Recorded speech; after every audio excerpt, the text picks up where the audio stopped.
was kind of liking the fact that I had that picture up from Last Temptation of Christ, but oh well, can't keep looking at that. You know, I've never seen that movie.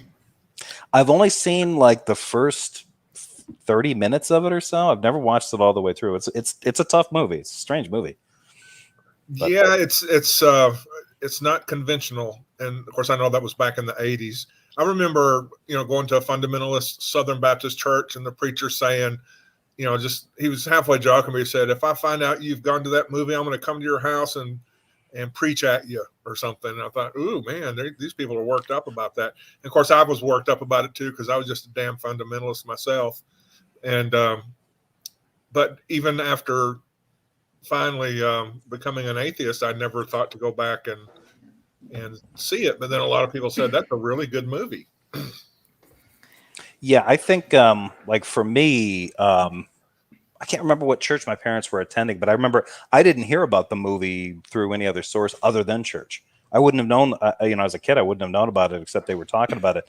And the whatever denomination we were attending, I don't know how old I was when it came out, but they actually had pamphlets from from the organization's like headquarters talking about this is a sign of the end times. Oh yeah, Martin Scorsese. And I think they referred to Martin Scorsese as a lapsed papist, which I was like, papist? Like that's what KKK members call Catholics. I know, yeah. It was just the most ridiculous language that they would use in this whole thing, and I'm like, and anti-Catholicism in the South is still very strong because, like, I was sitting there in a bank as a security guard, years ago. And they were doing an add-on. They were expanding that particular branch. And I don't know how we got into that talk, but the supervisor, the foreman of the whole project, said something about, he has to go and go to Bible class. He'll be talking about the end times. And he looked at me and said, "Did you know that the Catholic Church is the beast?" Or something like that. So I didn't know anything about the priest stuff, back then, and turns out he was right, but for a totally different reason. Sure, yeah. I just want to read this one. I like Scott Duke. Our God of the Bible perpetuates the instantiation of three-dimensional proportions in height, width, and depth, and all and every never plane of existence. What's your response? I surrender all. Hey, Dr. Josh, could I get that in a syllogism form, please? Yes, please. Give it to me. Numbered, bulleted on the third indentation. I want two parentheses and a conclusion. Another word to say syllogism is to pronounce it syllogism, which is very dirty. There you go. That's the best way to pronounce it. Syllogism. Yep, everyone's tuning out now. Yeah. No, we picked up a few people, but the people that are going to get attracted into this are the kind of people that like to hang out at roadhouses. Is this the biker bar hour of YouTube? It sure is. Yes, it is. Christians and atheists, welcome. Yeah, I never did see that movie, The Last Temptation of Christ. There's the part where there's a part in it that I'm pretty sure he saves himself. Like he uses his power on himself. And it's really messed up because he's like, I think if I remember right, they like connect him to the Essenes and he's hanging out with them. And they were kind of like a hermetic, a little bit of a kind of a wackier cult kind of thing. Yeah, but he has this kind of mystical experience with like a snake or something like that. And he has this thing and it gives him like the epiphany. And then his ministry starts from there. So it's very different. Like it doesn't start like he gets, like he knew, like he was walking tall all along, then gets baptized just as a point of protocol. And then it's on to Rome, kind of thing, or whatever, just like, I'll be ministering for about 13 months until the Romans execute me, because that's what's on the docket. And yeah, no, it's a really weird take on it. So basically, if it came out today, it would be met with the same response that film Noah was met with, which was, this is non-Christian. This is all, some sort of communist propaganda. At least that's what I heard on my. Yeah. Girl, you got to read your syllogisms there. during the movie. That is great. That is fantastic. Hang on, let's premise 1, Germania is bad at philosophy. Premise 2, people bad at philosophy smell funny. Conclusion, Germania smells funny. Oh man, You can't argue That with is- that logic. Okay. can't. That's a in valid logic argument. classes. That's a valid and sound That argument. should Would be you- on the curriculum. So, So- in this movie, it starred or it had Willem Dafoe, right, playing Jesus. Yes. That's why I kicked myself in the head, because I did not know who William Dafoe was at that time. But then a few years later, he was in a few movies I saw, and I really liked him as an actor. And I did not know Willem Dafoe played Jesus until long after The Passion of the Christ came out. And, yeah, I thought, man, I have missed it. I'm going to have to watch it tonight or something. If you guys will, Is Dr. Josh, is Converse Contender around? Because I'm just wondering if he's. Yeah, maybe we could get them together to talk about. Yeah. I don't know if anybody would be interested in listening to this little bit here. Slavoj Žižek on atheism and Christianity. It's from Last Temptation of Christ. Oh, cool. Yeah. Now, part of the movie is it's a dream sequence, right?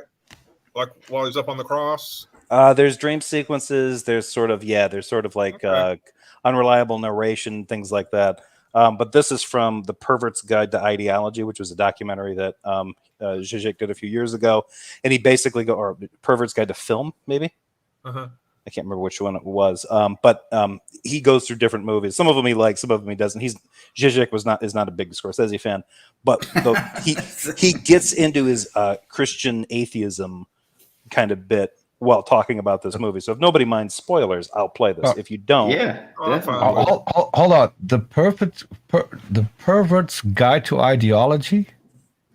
this one was, I got it. I now have a title for my autobiography. I'm pretty sure. Yeah, I'm pretty sure this is The Pervert's Guide to. So The Pervert's Guide to Film. I'm pretty sure it's The Pervert's Guide to Ideology. Yeah. So I'll hit play. Cool title. You should have put that in the title of this stream. You know, I should probably steal some of Žižek's stuff for some of my stuff. Darth Dawkins, the perfect guide to ideology. It all began with the book of Job. As we all know, things turned out bad for Job. He loses everything: his house, his family, his possessions, It's a and little so quiet. on. 3 friends visit him, and each of them tries to justify Job's misfortunes. The greatness of Job is that he does not accept this deeper meaning. When, towards the end of the book of Job, God himself appears, God gives right to Job. He says everything that the theological friends were telling Job is false. Everything Job was saying is true. No meaning in catastrophes. Here we have the first step in the direction of delegitimizing suffering. Father, stay with me. Don't leave me.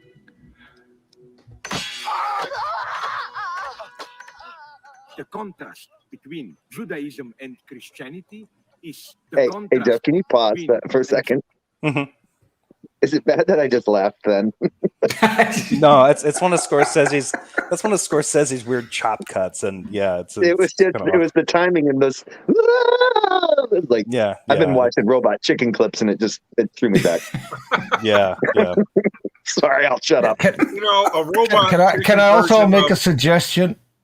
So Christianity is on its decline. If they make the Bible into an audiobook and use this guy's voice, I'm pretty sure numbers are going to go back up again. Yes. But I like this. AJ says, sounds like Teddy KGB. Pay that man his money. Yeah. I love that movie, Rounders. If I start watching that movie, I can't stop watching it until I pass out. So I will watch it I will turn that movie on like a little kid watches like Dora the Explorer or whatever. I don't know what's popular with kids nowadays. I will just keep watching it and repeat. But yeah. If Žižek read the Bible, that would be interesting. I don't think you could get him to do it though. He seems a little bit hyperactive. So Anxiety and love.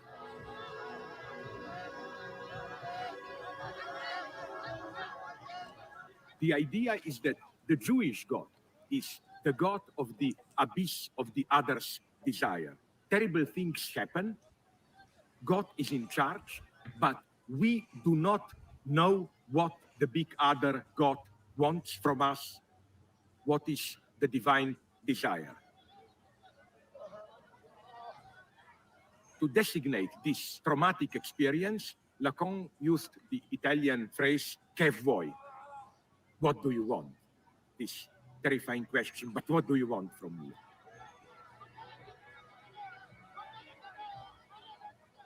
The idea is that Judaism persists in this anxiety, like God remains this enigmatic, terrifying other.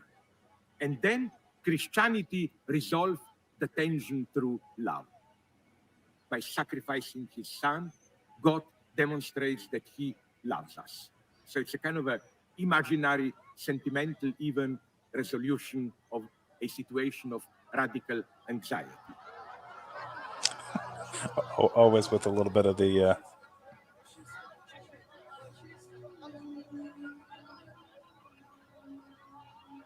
It's one hell of a crown of thorns too. It's like enveloping. I was just thinking the same thing. Like it's the entire top of the head. It's the Damn. whole bushel. Just slammed his whole head in there. If this were Yeah, to be and the it would case, just then it would be Christianity just icing on the cake if a bird landed on that and just kind of Yeah. Made a it's like, hey, nest. thanks. A dove, even.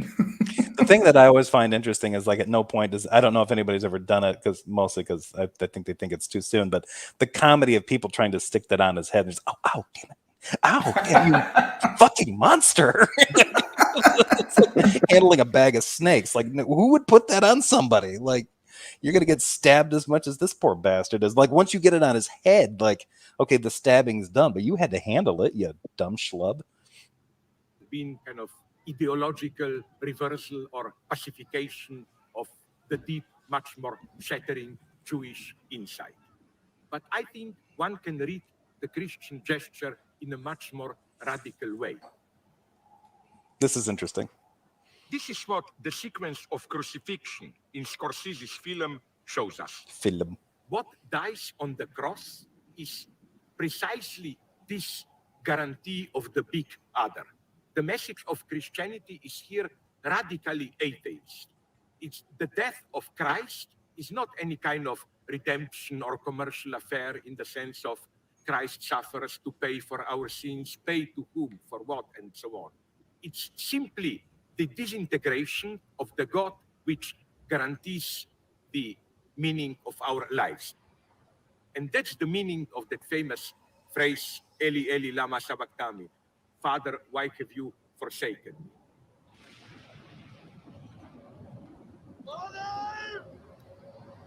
It's a good shot. Hold on. Anyone noticing the guy who's crucified in the back? Just go back a few seconds. Might just be me. Back there. Just kind of turning his head and stuff, yeah.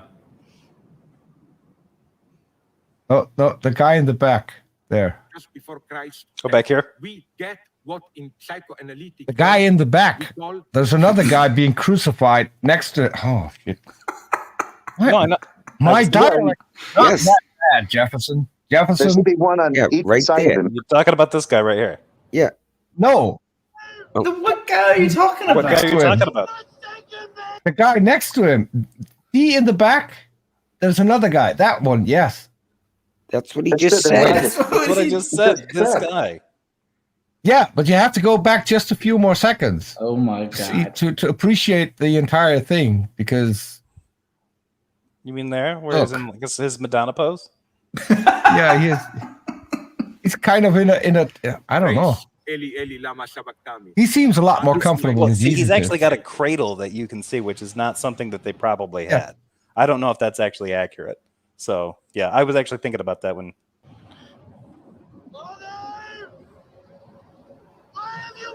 Seems like a really depressing movie. Yeah, it's. I mean, it's about the death of Jesus, so it's not great. Yeah, I've never seen it.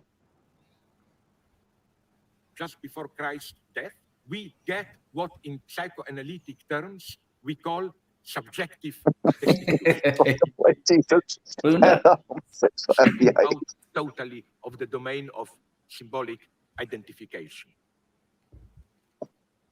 Canceling or suspending the entire field of symbolic authority, the entire field of the big other.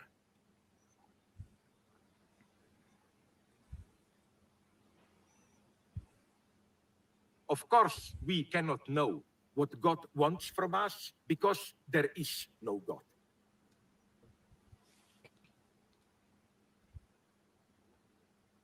This is the Jesus Christ who says, among other things, I bring sword, not peace. If you don't hate your father, your mother, you are not my follower. Of course, this doesn't mean that you should actively hate or kill your parents. I think that family relations stand here for hierarchic social relations. The message of Christ is, I'm dying, but my death itself is good news. It means you are alone, left to your freedom, be in the Holy Ghost, Holy Spirit, which is just the community of believers. It's wrong to think that the second coming will be that Christ as a figure will return somehow. Christ is already here when believers form an emancipatory collective. This is why I claim that the only way really to be an atheist is to go through Christianity.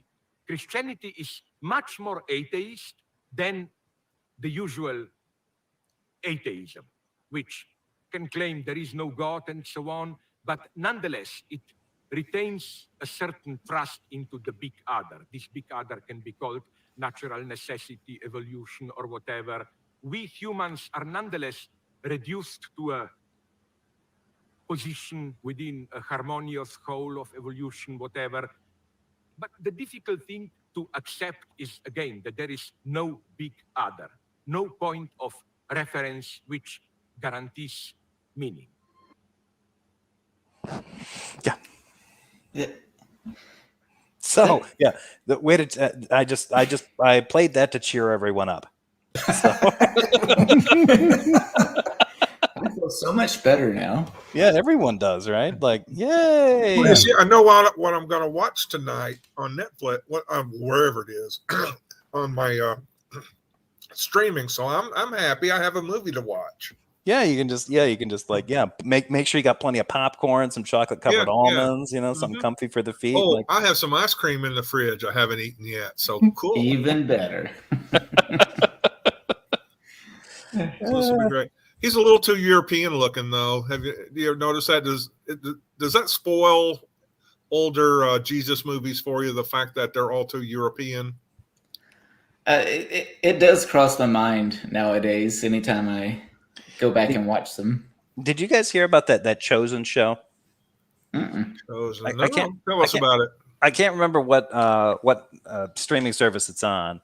But the guy that's featured on there, he looks like he could be Middle Eastern or, at least, at the very least Greek or Italian, so they're kind of getting it in the ballpark. But from what I understand, they're like, there's some really, inaccurate parts where there's like scenes and episodes of the show where he's walking around and like some of his disciples are like writing down what he says. Like in notepads and stuff, and it's like, and he's like, do they have fedoras with press passes on the hat brim? Well, see, that would have been less obvious than what actually happens. He's asking them, like, "What are you doing? What are you writing down?" He's like, "Oh, just writing down what you say, Master." Oh my god! Like, what were they writing on? I think they have like one of the birds from the Flintstones and the big tablet. Okay, that would probably be just as believable. Just as, yeah. So they're trying to basically spin it that it was his disciples writing it down as he spoke, basically. Yeah. As opposed to several decades later. Yeah, it was happening. People. Yeah, they were there like cub reporters on the beat. They're taking it all down.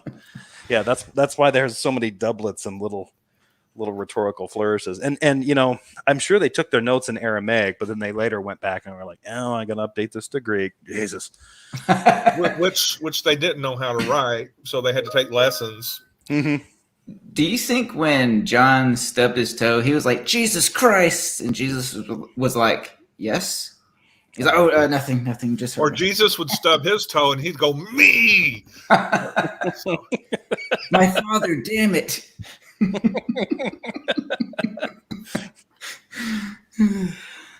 What was I was watching something on Pine Creek earlier today, and he said something about Jesus walking on water and eating fish or something like that. And I'm like, oh God. I'm like, I don't know why now, but from now on, Jesus fish eating Christ is going to be what I say. It's going to be my choice blasphemy. I stub my Jesus fish eating Christ. He'd have the fish in a little bucket like popcorn, just snacking on them as he Jesus. walks through the water. Walking on water, hippie, pretentious piece of shit, woke some bitch. Christ. No, did you see the Passion of the Christ? I saw that one a long time ago. Oh yeah. I got a good story about that. Yeah, let's hear it. So I had a college friend, and we studied in Japan together. And when we studied in Japan, she was going through a little bit of like an identity thing. Her family was very pretty conservative and very Catholic. And she was from a couple of different, like her mom's side of the family was very Catholic, but German. Her dad's side of the family was, I think, Slovenian or Czech, and they were very, very Catholic. And so she was, at the time that I met her, she was pretty devout. Her family browbeat her into watching that. They're like, have you watched Passion of the Christ? And she's like, no, I haven't seen it. And she didn't want to. And so finally one day she reaches out to me and she's like, are you interested in seeing this movie? And I'm like, yeah, it's a Gibson movie. I'll go check it out. And she's like, well, were you raised with any of this stuff? We talked a little bit about religion and stuff. I'm like, well, I'm not Catholic. I'm like, but I know some of this. I've been to a Passion play or two as a kid, so we'll see. And she's like, well, I've heard it's like really kind of traumatic. And I'm like, yeah, probably fucking is. Yes. So we go and watch the movie. There's not a dry eye in the place. Like by the time it's over, and even I'm like watching this, like, Jesus, this thing is relentless. Like this is really excessive. We get done. I look over, the lights come up. I turn over and look at her, and I'm like, hey, you know, are you okay? And she just looks at me. She didn't really even look at me. She just kind of glances sideways at me and stares straight ahead. That was terrible. That was terrible. I will never forget my parents for telling me I needed to see that. She stood up and walked out of there. And it was weird because we didn't date or anything like that. So it wasn't anything like that, but it was like one of those dates where you got somebody pissed off at you in a conversation. I'm like, are you okay? Can you stop being so quiet? Can you just say something to let me know you're not going to go murder a cop or something? Just tell me you're not going to burn down a mall. She was just enraged that was such shit. I can't, the manipulative people. I'm like, whoa, okay, so you're going through some stuff here. Okay. Yeah. Well, Hey, we have a new premise or a new argument from Dr. Josh. It's ready to go up on the screen when you are. Let's see. Premise 1, slavery was endorsed in the Old Testament. Premise 2, God called for the extermination of various people groups. Premise 3, Germania's stupid atheist conclusion. Jesus is God. The man's mind is like it's like a steel trap, razor sharp. Well, that's not valid at all. But makes sense. Makes a lot of sense. I gotta ask Dr. Josh if you could get Megan to like carve that out of wood or something like those the Baba. Yeah, do it in cuneiform. If you can get something, or translate it into Sumerian, I will get that tattooed on my back. I will get it tattooed on my lower back. But yeah, as far as the Passion goes, I know I was a young teenager when it came out, and I remember my church family, they were all saying, okay, we got to go see this movie. It's rated R, but it's a good movie with a good message. And I remember thinking, this movie is supposed to be super violent, but okay, because I was down with it. I remember all these little kids saying they didn't want to see it because they heard it was so brutal. And And I gotta interrupt you. Oh, yeah, go Dr. Josh, do you want it as a wall hanging from Megan? Yeah, maybe. It doesn't have to be maybe around about the size of a college movie poster kind of thing, you know, something like that. oh yeah, in Greek you said. All in Greek, nobody could understand what it says, but it looks so, prestigious. Looks all honorable. He translates it into Aramaic. I'm like, oh, like, what does that say? Oh, this is actually trashing a YouTuber.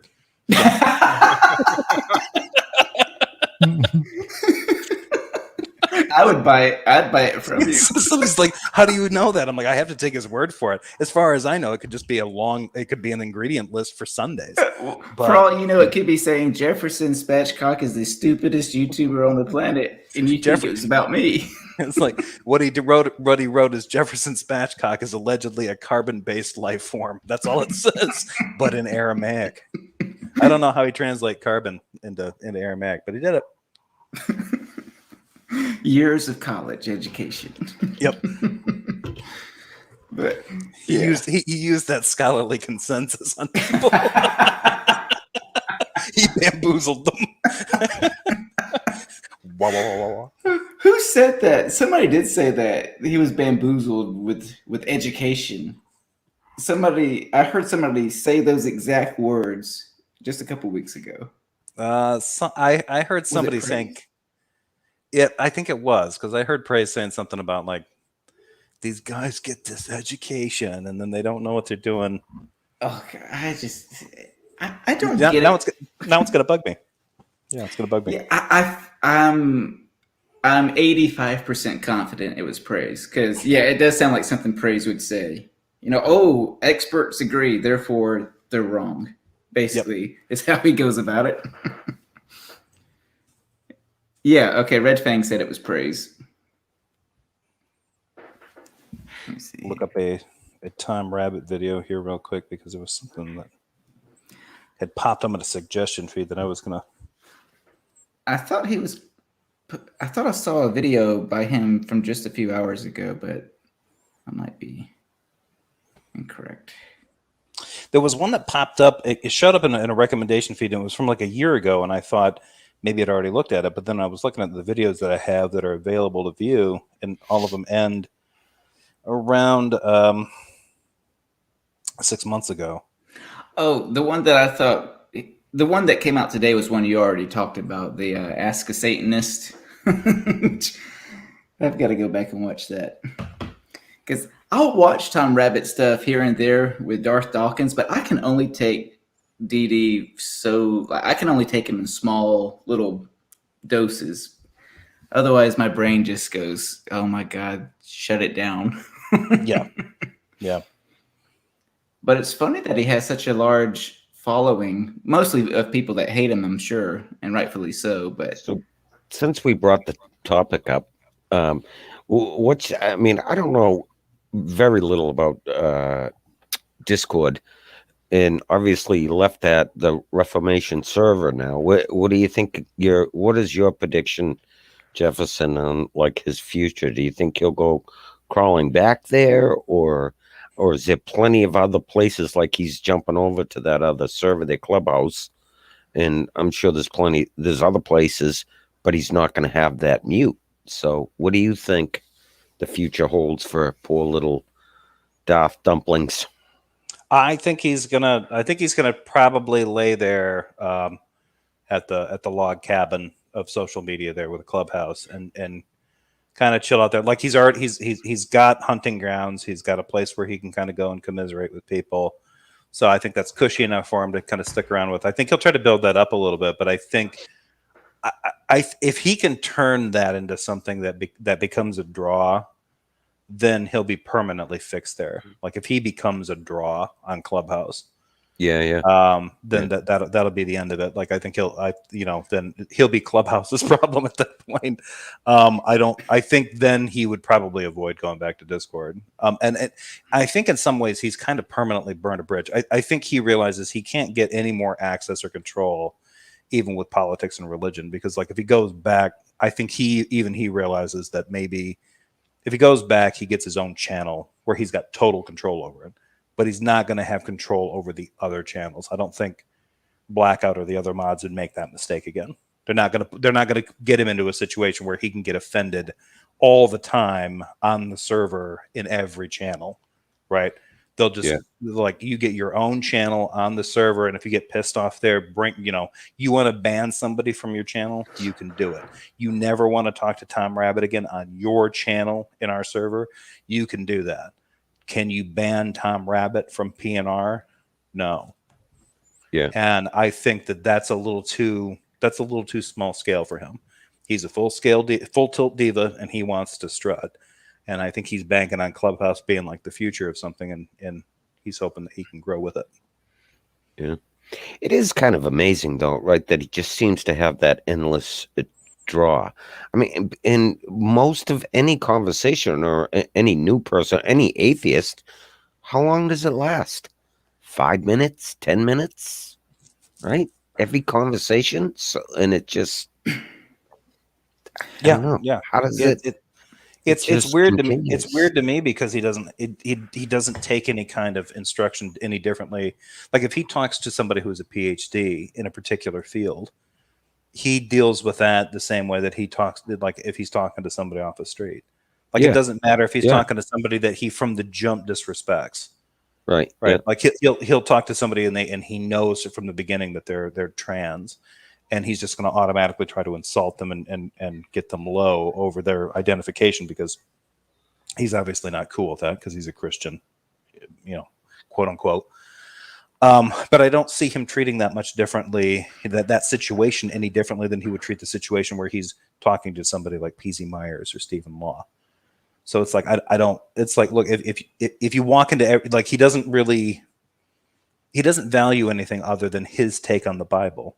And he doesn't value the Bible as far as I'm concerned, because the way that he approaches the Bible is disrespectful to most scholars. Like the stuff that he was doing on the last one that I was talking about, where he was trying to use Isaiah 66, like God opens a womb and closes a womb, right? Like that's not how that verse in Isaiah works. Oh, shit, I know. But he's trying to use that to be like, well, maybe God just shut all their wombs and nobody's having kids anymore. So when it came time for God to like open up the spigot and flood the world, there were no kids.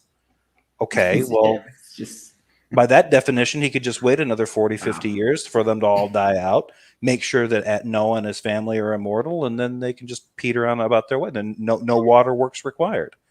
Yeah, like the fact that doesn't occur to him is just bizarre to me. And I heard them saying that. I kept wanting to stand up and go, "Objection, Your Honor, calls for speculation." And it was just a recording. It was somebody commenting on a recording. So, as far as Noah's flood goes, have you seen Inspiring Philosophies series on the flood? Because he's of the opinion that it wasn't a global flood but a local flood, and that there were no children there, and he gives verses to kind of support his idea on it. I don't know if you've seen it, but it was pretty bad. Because local floods don't kill children? Well, he was saying that it was very possible in the region that was flooded, because it wasn't the whole world, according to him, that there were no kids because God would have got the kids out of there. And then later on in the same video, he says when God kills someone, it's really not murder. It's just he's relocating their consciousness. And I'm thinking, in that case, why not allow kids to be killed if that's all he's doing? So, but that's what he did in the conversation that he was having in Clubhouse. He was like, "Well, why are you so upset? It's just an early departure. Death is just an early departure." And I'm like, well, if death is just an early departure, then by that moral standard, what difference does it make when we kill somebody? Like you're trying to say that we're violating the Imago Dei, but I can't kill a soul. God can kill a soul, maybe. How many criminal defense lawyers have used that as a defense? Right. Right. Sure, he did it, but he was just relocating them. He was like a taxi driver. Yeah. I thought I killed them, but that's I thought what they were SJ. That's what SJ said. They were relocated to heaven. But that is the kind of justification that you would use for somebody who is using an insanity defense, who doesn't believe that the victims that they're killing are going to actually die. Yeah. So in his Well- case, he's basically saying the same thing, like, oh, well, they're not actually dying. He's just early departing them. Well, if he's early departing them, then why didn't he just poof them out of existence? Or why didn't he strike them all with a plague?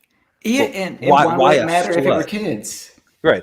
The idea about it is actually kind of interesting because I think, and if Dr. Bowen is still listening, maybe he can talk about that, because I think the point of the story is, while the fact that you can actually come up with these different ways that God could have like made this work, and for a lot of Christians and atheists, when they discuss like God's morality, they kind of go back and forth on this. The issue is the fact that God is essentially reestablishing the entire world by reinstating the chaos waters and then removing them again. Like that's sort of the idea. It's not just that he has to kill off the bad people or only the unjust go or any of that kind of stuff. It's essentially a hard boot on creation itself, and it involves taking creation, filling it with these primeval waters, which is essentially chaos, and then removing them again and reestablishing the world and reestablishing a covenant with a new holy family that he's chosen, himself. And that would have significance, I think, in the ancient Near East, but it's kind of lost on most of us, and even with most Christians when they try to communicate Noah's Ark and the flood story. They're just like, no, they're constantly like on the back foot, like, no, God's not a monster. No, God didn't do. God was justified somehow. Like, don't say God was justified. When you say that, it sounds like God basically needs to appeal to a court of law or a higher command in order to justify his decisions. Don't say God's justified. Justification doesn't matter to the God you're talking about. And another thing is, I really like the argument that both Ken Ham and Kent Hovind use on why God used the flood, and that is because there needed to be evidence of this. And then comes the funny part that there's no evidence for a global flood. Right, but the interesting, but what they're for them, like I've heard apologists kind of say this, that the idea that there's this cultural inertia built into this idea of a divine flood designed to wipe out most of life that was undeserving of living is essentially a divine flex. It's a way for God to flex his muscles and basically say, I can wash this away anytime I want. Yeah. So in that the other thing that pisses off Christians is when you say, so is God perfect? And they will say yes. And then you say, why did he regret making man and killed everyone with the flood? He's perfect. Yeah, apparently he couldn't anticipate the evil that man. Well, the interesting thing is the problem. Has anybody here ever watched the movie Noah? The one that with Hermione in it. Yeah, Russell Crowe. I have not. So, see, that's where you can separate the Dutch from the rest of the world. I go to Hermione, and you go to Russell Crowe. I feel my pick's better. Just saying. I don't know what you're doing with that accusation, but I feel like you're trying to belittle me. Anyway, it pretty much is. You missed the point of the movie. Hermione's in it. No, I didn't. It's all Dutch to me. No. You remember the movie because Russell Crowe was in it. I remember it because Hermione was in it. I remembered the movie because it has the fucking Watchers in it, which is just the most chaotic, crazy thing that I've seen in a movie. And the fact that the guy put that in there was pretty interesting. But yeah, it's a neat take. Makes you wonder why God didn't use them to wipe out everyone. That would have been a lot more spectacular than the flood. Exactly, but like the whole sci-fi element of it, I mean, he kind of elevates that aspect of it, and it seems even more fantastical. It actually kind of makes it work. But if anybody really wants to watch a good movie from Aronofsky that deals with biblical issues, you need to watch the movie Mother. Don't watch the movie if you don't like film as allegory. And I don't mean like movies that use allegory a little bit. The entire movie is allegory. You might want to watch a couple of allegorical movies before Mother, and then when you just like go into it expecting just a standard movie with what's her name, the actress Jennifer Lawrence in it, you're going to be disoriented. It took me a while to understand what kind of movie I was going to when I finally saw it. So it is allegorical. Yeah, when I saw it, I had been spending enough time doing some biblical study and stuff. When I watched it with my younger brother, and he had no idea what was going on. He's watching it, he's like, "What the fuck is this shit?" And about 20 minutes into it, I'm like, "Oh, I think I know what he's doing." And as it goes on, I'm like, "Oh no!" Realized pretty soon, like, "Yep, I think I know what's going on." But it's not until the ending when you realize when it does that, that kind of last twist. It's like, oh, okay. Hey, that's interesting. Sorry, I stepped away for a second, but Iron Cherry Tear just said Dennis Prager has COVID. Dennis Prager not only has COVID, he's actually patted himself on the back and said that he got COVID intentionally because natural immunity is better than vaccine-derived immunity. And he basically put himself out there and exposed himself as much as possible so that he could get it. And he is treating himself with monoclonal antibodies, antibiotics, what St. John's wort, I don't know. He's got a variety of other goofy things, plus ivermectin, plus something else that's kind of goofy. And I'm like, probably some AJ Heap said, breaking news, Dennis Prager is probably on horse dewormer. Yeah, that's what I was and Secular Pagan Mom is back, and Jefferson didn't see that I sent her a bunch of dirty pictures on Twitter, so go check them out. How would I see that? What's going on? Because I tagged you in the side chat when I wrote that. You did? I did. Did you? In the private chat? No, in the YouTube chat. Because Secular Pagan Mom can't see the private chat because it's private. Hang on, I had to switch back to live chat because it was stuck on top chat. Let's see. Yeah, see, and this is where you could use my help because I don't have top chat on YouTube. You know what? I am so Not sick ever. of your abuse. Now you know how speed feels. No, we're already in a classic like talent producer relationship, and I'm like ready to I'm just gonna drink this entire bottle until you call the cops. I pretty much hacked everything, so also YouTube. I do see that comment, but I didn't see a link though that I could click on. I just saw that you highlighted. I can't link you to Secular Pagan Mom's DMs because no. Oh, I thought I misunderstood. I thought maybe you had a link in there. Okay, my bad. No. I thought the same thing actually. I just called it dirty pictures because it's her screenshots of Otangelo, so they're basically dirty pictures. Yeah, because of Otangelo. I feel bad about this because I feel like for you they're dirty because a Belgian is involved. Not a Belgian, excuse me. A Swiss is involved. You're on thin ice now, Belgian. You don't go around and tell a Dutchman that he's Belgian. Do you like Belgian waffles? No, I wasn't. No, I wasn't talking about you. I was talking about Otangelo. Ah, okay. Yeah, he's Swiss. Which makes you think because the Swiss used to be neutral. Just say his voice makes me think that he's Belgian because it's kind of whimsical. It makes me think like Austin Powers. But no, you told me. Now you got points again. For what now? Like I didn't make the Austin Powers for insulting the Belgians. That's what the Dutch do. We insult the Belgians. Oh, points in a good way. In a good way. Oh, okay, great. Yeah, I'll take that. All right. Until a Belgian shows up, and then I'll be like, who's a horrible person? Yeah, Peter the Tucker guy. Fucking awful. Like with Thor, how he would always say, "Oh, I love Banner. Banner, he's my favorite." And then when he's talking to the Hulk, he's like, "Oh, I hate Banner. Hulk, you're my favorite." Yeah, I'm transparently opportunistic like that. I do that all the time. Like Peter's the nicest guy ever. I don't say anything bad about Peter. I gotta say, I don't think I've ever met a Belgian on here, though. I don't think I've ever met anyone from Belgium while doing. Come to think of it, I haven't either.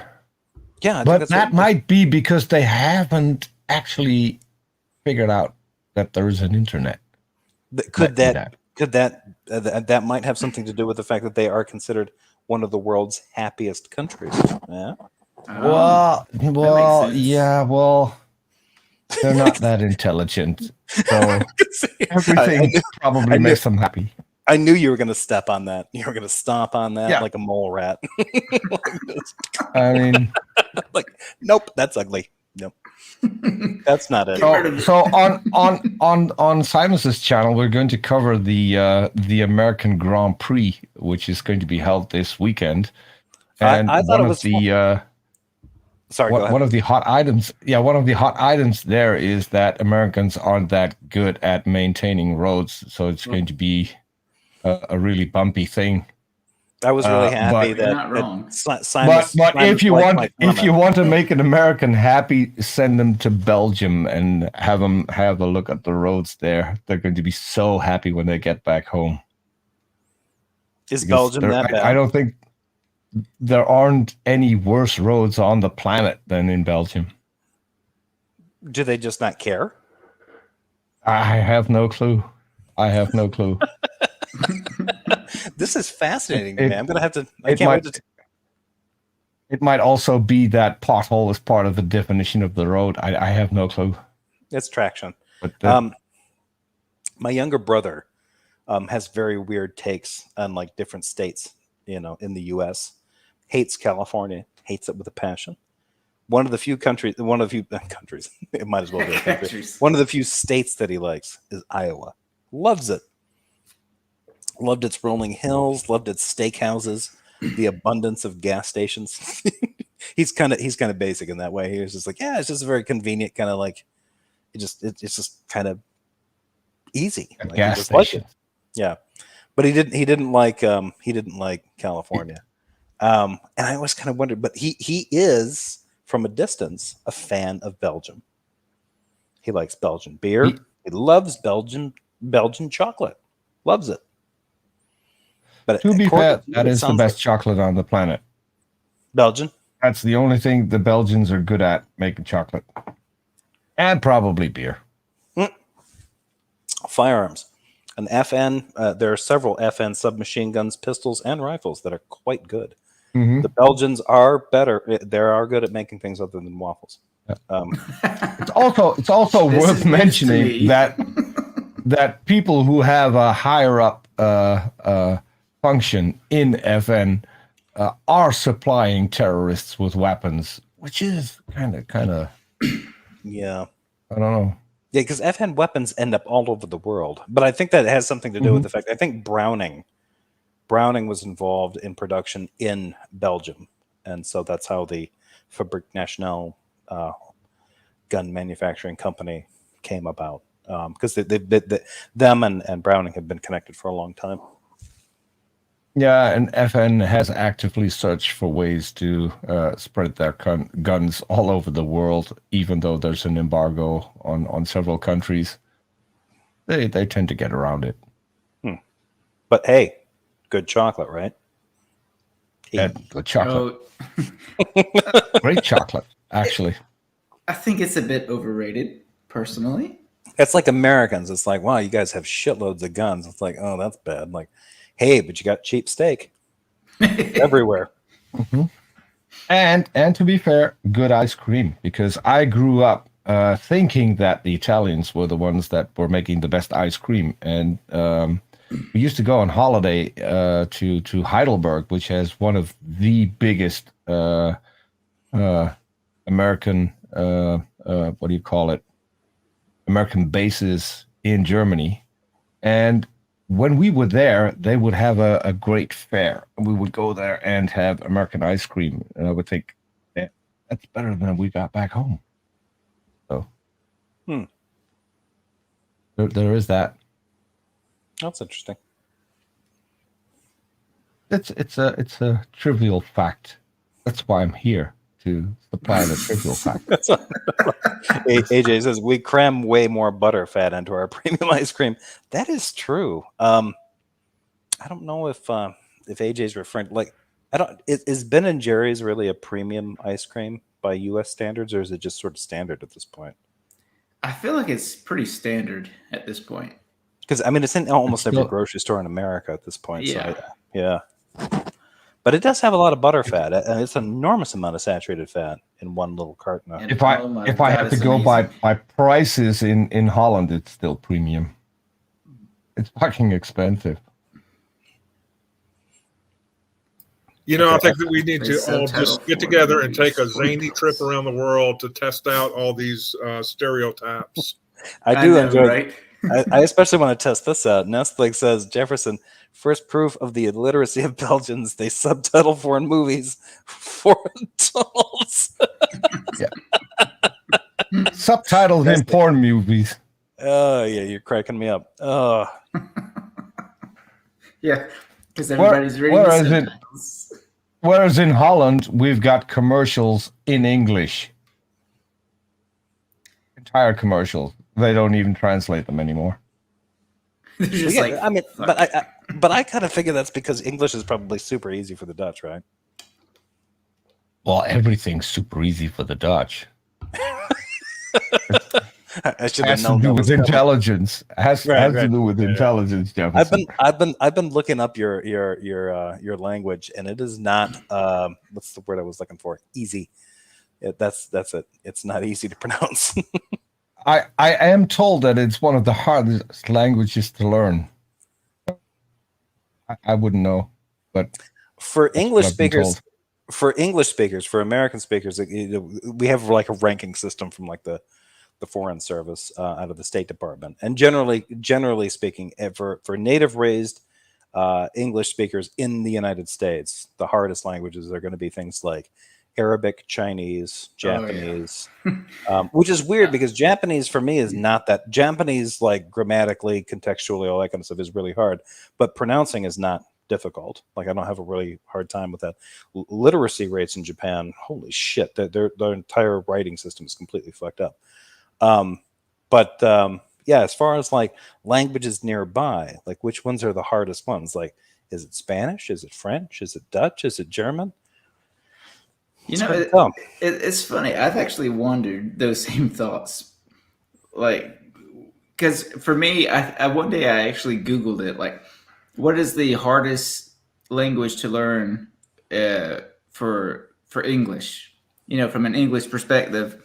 And I think it was, I want to say it was Arabic, but I can't remember. It was probably a year ago when I looked it up. Yeah, I mean, Arabic seems like it's pretty tough, and so does I had a German professor that was telling me like, hey, you know, if you guys ever have to get into a foreign language study, do not study Russian.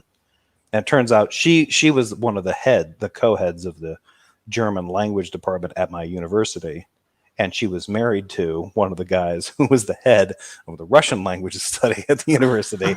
And so she had attempted to make a study of Russian languages, and she was like, yeah, it's a nightmare. Don't even bother. And I was like, that's interesting because German's not like a slouch move, right? Like if you're, you know, if you know English, you can learn like really basic childlike sentences. You can communicate to people in German, as long as you don't get into like complicated sentences, complex sentences, or high German. You can get your point across. You can communicate to them as if you're an invalid. They will get it.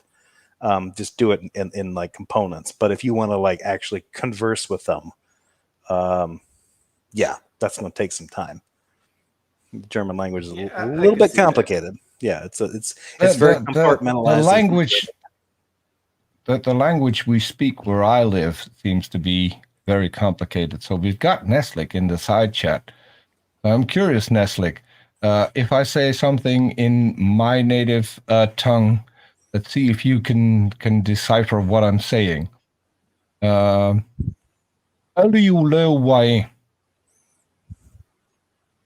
like Neslik to translate that into English, please. Can you repeat that?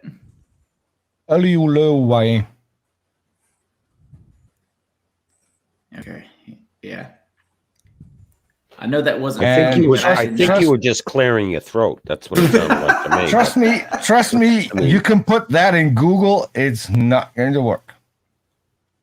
But it is actually a real sentence, and we say that a because lot, you're clearing your throat. especially in summer. clearing your throat.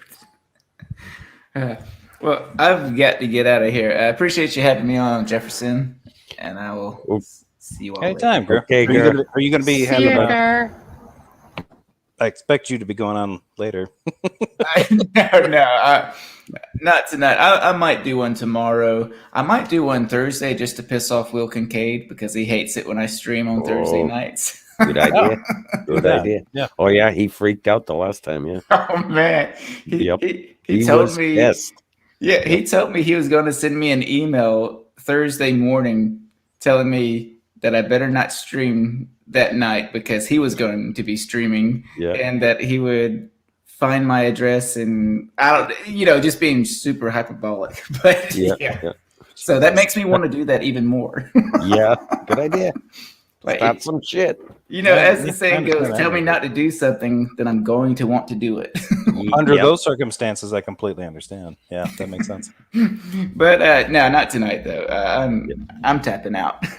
All right. I've got All to right, go good. finish up Squid Games. Oh yeah, Okay. you should. Man, that has been a kick-ass show so far. I think That's I'm weird. on the 4th episode. If you get an opportunity, let me recommend, because like people are getting into this whole thing where like South Koreans are good at like doing thrillers. If you get an opportunity to watch 3 movies, I'd highly recommend. One South Korean movie called I Saw the Devil. Yes, I watched that recently, and oh my It's fucking God. awesome. It's an extreme movie. Very fucked I up. loved it. But Another I one felt is called, dirty. yeah, it does make you feel a little dirty. The other one is The Yellow Sea. Okay, I've not heard of that one. That one's harder to find, but it's called The Yellow Sea. It's a really cool movie. Slow burn, really slow startup, really cool. Very, very like kind of a noirish kind of thing. Good late night flick to watch. And then Yellow Sea. What's the other one? The Yellow Sea Chaser. sounds like a holiday destination for Trump. Yeah, exactly. Chaser. I've not heard of that one. Chaser used to be available on Netflix. It might be on Hulu right now, so you have to look around for it because it usually bounces around from streaming services. It was on Netflix for a little bit, most recently, I think. Chaser is a really good movie. If you get an opportunity, it's about a guy who used to be a cop who becomes like a cab driver / pimp. It's a really weird look at like sort of like the kind of just the underclass in like South Korea. But some of the prostitutes that he works for, like he's kind of their pimp, but he's also kind of their protection. It's not a 1-to-1 correlation. They start getting murdered by a serial killer, and he gets sucked into it. And it's very good. Also pretty intense. Okay, But so Chaser. Yellow Sea and Chaser. Yellow Sea, Chaser, and obviously you already saw I Saw the Devil, but God, that movie was amazing. I couldn't believe Which one? I Saw the Devil? Watched it. I Saw the Devil is a great movie. I own it on Blu-ray. That I watch it probably at least once a year. That movie is fucking awesome. So it's a few years old. Probably at least 4 or 5. 9. 4 or 5, okay. Oh, well, that might be too old. Well, let me ask you this: have you seen? It's a French movie called. I think it's called Martyrs. Oh God. I tried to watch it. I knew it was going to be intense, and I got the night that I watched it was years ago. It was right after it came out over here in the U.S. On video. We got it rented. I drank quite a bit before it started, and I made it about 20 minutes into the movie and then passed out. Oh, okay. I see. I thought you had turned it off for other reasons. No, it is really intense, brutal, graphic. I mean, I felt terrible after watching it. Like I said, my younger brother is a huge horror movie fan, and even he found it kind of objectionable, and he can tolerate quite a bit. One movie I can probably point out that I've heard is really bad is a recent movie called Hunter. Hunter Hunter. Hunter with Nick Stahl. Like it has kind of a surprise ending, a surprise twist at the end, and apparently there's some gore in there that is not it's not easy to deal with. So Let me see. I'm Googling that one right now. I'm Googling all the movies you're recommending. Yellow Sea is great. Chaser is really Yellow Sea I really like because it's just sort of the slow burn movie. And when I found it, I thought like this is the kind of like it has this kind of 90s like late 90s American thriller film kind of slow burn to it. Chaser is even better. Chaser is kind of sleazy and funny. Also, if you can find a movie called Man from Nowhere. That sounds familiar. It does sound familiar. It used to be all over the streaming services, but it's Man from Nowhere.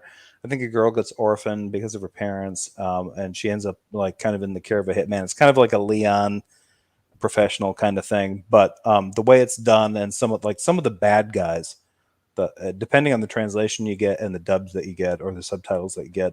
The 2021 version.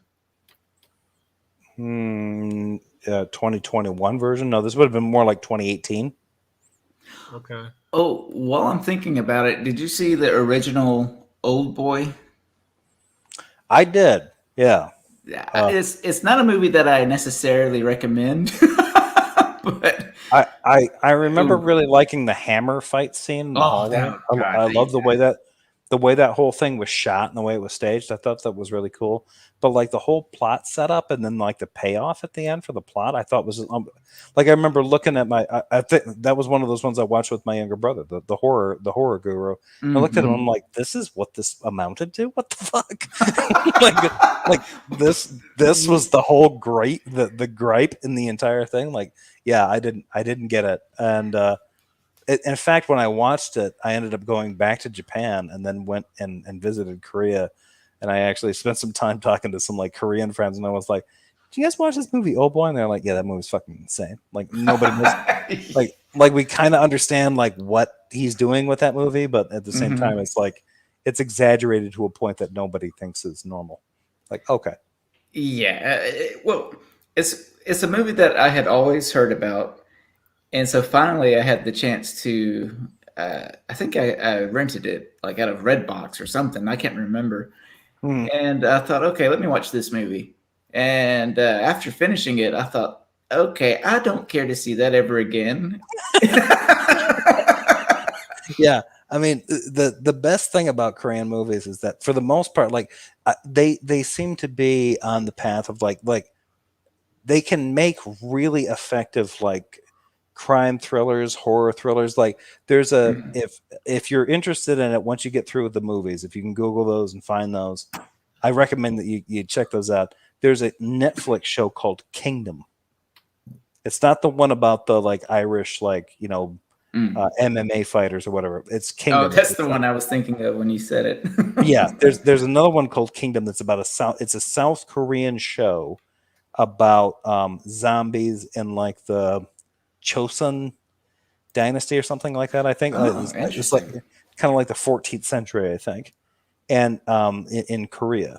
And it's really weird because it's like it's a look into it's like a historical drama in a country that most people are not really familiar with. Plus, it's a horror film. It's a horror show. And I think they have 2 seasons of it. It's fun. It's an interesting show. I like the idea of taking a zombie plot, but putting it back, rewinding the clock back to a prior century.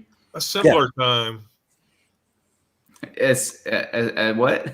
A simpler time. Yeah, simpler time when no one could take a shower, but right. One bath once a month. And there you have 15 fasteners for each shoe. Yeah. Oh, one movie before I go. Probably like my number one thriller / I guess horror movie that I recommend is another French movie called High Tension. Really, really good, I thought. Oh, that thing? The one from Tension with an S or Tension with a T? Yes. Never mind. That's a Danny reference. No, it came out, I want to say 2006 7, maybe. Yeah, probably. And- Hot Tension. Yeah, Hot Tension is Alexandre Aja, his movie. Oh, wait a second. Is that the same director I'm thinking of? Yeah, it's that movie. It's that movie. Yeah, that movie is nuts. It's nuts. The first time I saw that movie, actually, I saw it in theaters, and I walked out of the theater going, like, just speechless. I didn't know what to say. My buddy was like, dude, what the fuck did we just watch? I'm like, let's just go home. If anybody has an opportunity, that the director that did that did the American remake of The Hills Have Eyes. Yes, that's what it was. Which actually almost got an X rating because of a scene where somebody points a gun at a baby's head. Oh no shit. And it's and there's a rape sequence in it because and that was really hard to watch. That was just disgusting. And then that guy turned around and did Hills Have Eyes. He did Horns. Yes, he did Horns with he did. And that was another movie that I thought was really freaking good because it was just so many different genres wrapped up into one, and I thought it was really fucking good. I had forgotten that he did that movie. I should probably watch the movie again. I watched it with a group of friends, and none of them were particularly happy with it. I remember being kind of surprised at the ending and kind of liking some of the elements in it, but most of the people that I was around at the time were bitching about it, so struggling to remember what was happening. No, I get that. Yeah, if you're watching a movie and everybody's hating on it, I feel like in a way it'll kind of mess with your perception of the movie, like just in general. Yeah. Hello. Well, since the brony's here, I'm gonna get going. Fuck you, girl. You're staying here. No, I was just leaving, but hey, y'all have a good one. Oh, come on, I just got here. What are you talking about? Whatever, girl. He had been planning to leave like 10 minutes ago. Yeah. No, I don't believe that. I do. I'm just fucking around. Yep. I mean, you were talking about foreign movies. Meanwhile, there's a war about ice cream in the side chat. Yes. Okay, Ice cream wars in 2021. Well, wait, hold on a second. Is it a war? Is it a war regarding? You know what? I can't even make the joke. Yeah, I know. But what is it? What is it? We know you can't. Hold on. We know you can't make a joke. That's nothing. Well, you know what? Wow. So Jefferson, do you or anybody else here recall a movie by Woody Allen called Zelig? Oh, now we're into German again. I typed a German word in the side chat. No one has dared touch that. Well, okay. Can you retype it? I didn't see it. Oh, sure. I'll put it in here. Hold on. I really want Midnight to read that one out. There it is in the private. Fuck you. I can't. Okay, you know what? How's the parkets? I can't do it. God damn. Holzparkett-Schleifverleih Reparaturwerkstatt. What the fuck does that even mean? What? Wood floor sander. Oh fuck! What is that? Rental. Wood floor sander rental repair shop. Oh. And I've actually seen that on a sign in Germany, that word. But in America, it would be like 5 or 10 words on a sign. So there'd be more spaces. Yeah. Okay. Gravel in Germany must be amazing. So who was trying to introduce Zelig? Was that you? Zelig. Peter? Yeah, Zelig. It came out in the 80s. It's based on I think a book or something. Yeah. It's pronounced Zelig. Zelig. That movie, from my group of friends, like from high school and college, that got me reserved to the one person who can never recommend a movie again, because we went to go see it, and it was sort of an art house kind of movie. I thought it was going to be a comedy, and it kind of was a comedy, but it was an artsy kind of comedy. So nobody got it, and they gave me these glares and told me, you are never to pick a movie again. It's That like, makes sense. you know, that one day when you realize you've made the big mistake.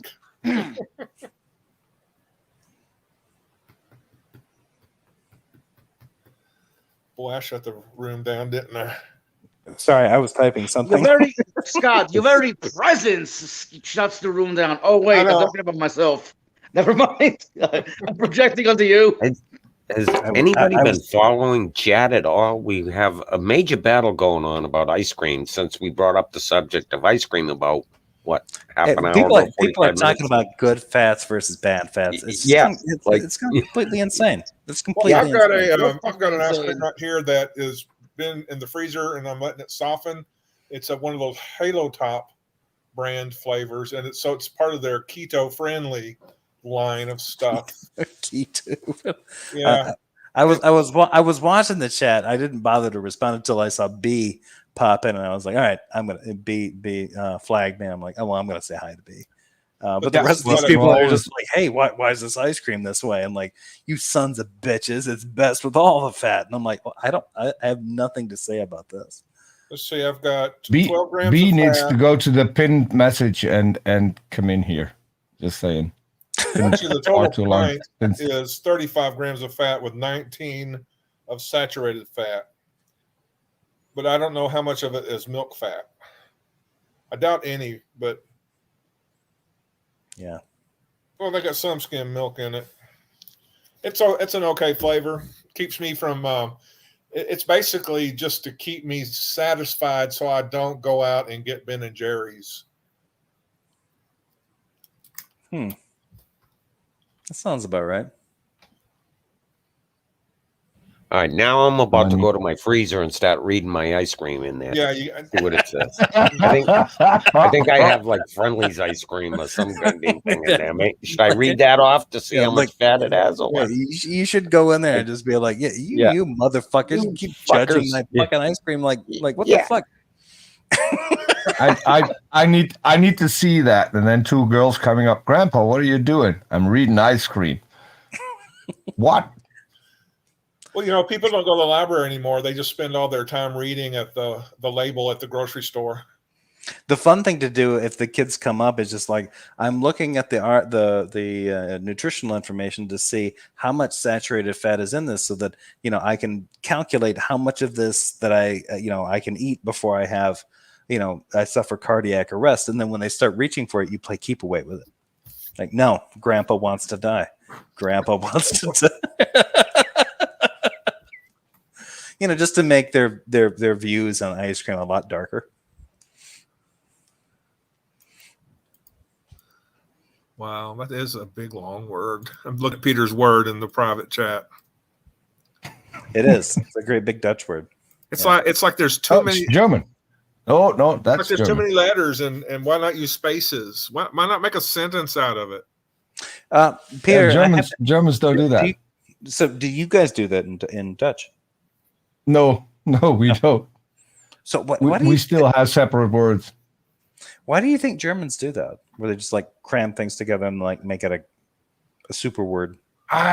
So someone in the side chat mentioned that the Germans are very precise, and that reflects in their words. So it's probably just because they want to be very precise on what they say is and have a word for it.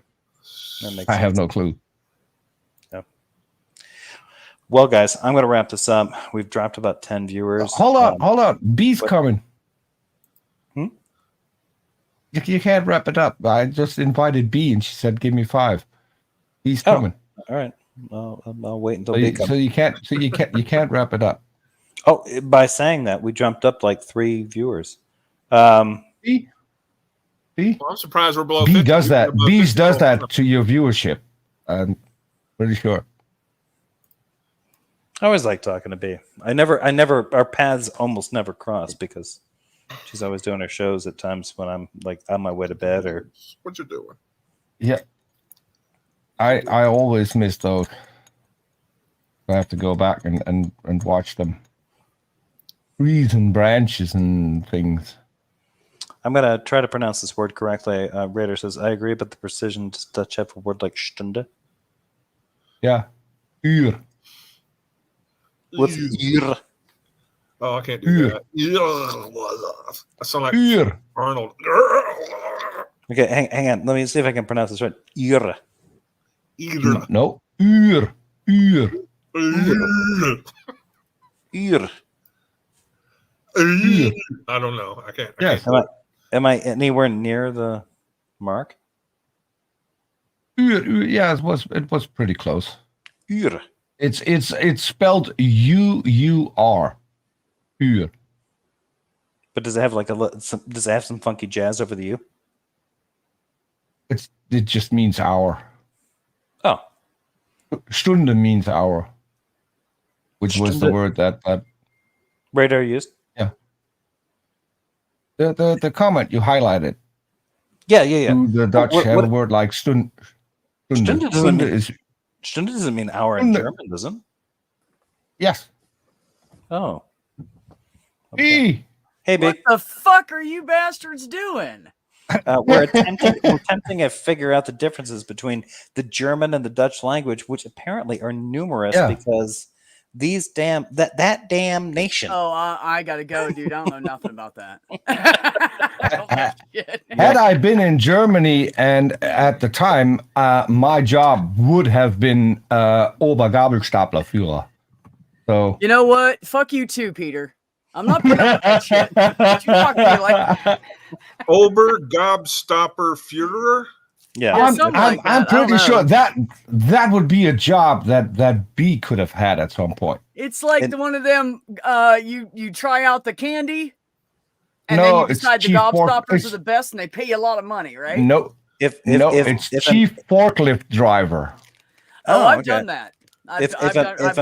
She told you. I know B. I've done a lot of shit. Though, you know what? I'm on my 67th job, and I'm 50. Your 67th job. 67th job. So I'm not even fucking. I could literally sit down and write you a list of all the jobs I've had. I've done. I want to know. I want to know what you're going to. B. I want to know. Never mind random profession. I want to know what you're going to do 2 jobs from now. 2 jobs? Oh, dude, I'm staying in the medical field. I'm going to try to further my education. I was going to say, don't force her to predict. Yeah, it's really okay. Really quick reminder. ADHD, but I'm working on it. Yeah. B. Quick reminder. What number are you on right now? 67. And 2 from here would be either 66 or 7. I'm pretty sure it's 67. You know what that kind of tells me is that you kind of 2 suck from at here. it. What would that be? No, you know what it is I would go to a place and now mind you, okay, so my mother passed away in 89. I went in the Army, but I was in the National Guard. So in between drills and stuff, and whenever they didn't need me to work, I'd go get a job. So I'd go work someplace and the people would be assholes. And I'd go, there's jobs everywhere. This is 1990. There was jobs everywhere. And I was in Orlando, Florida. So if I didn't like the job, I'd work there for like 3 or 4 days and I'd say, fuck y'all, and I'd leave. Now, most of them, I made it like 2 or 3 weeks and my training was done and then I'd leave. And I go, oh, this is bullshit. But that's what happened with most of them. They were, damn it. Hold on. They were, what are you playing with, son? Jesus. I think B is kind of preaching the truth here. I just did. Well, it's, hold on. Let me tell you guys what day it is. It's Testosterone Tuesday. That's right, folks.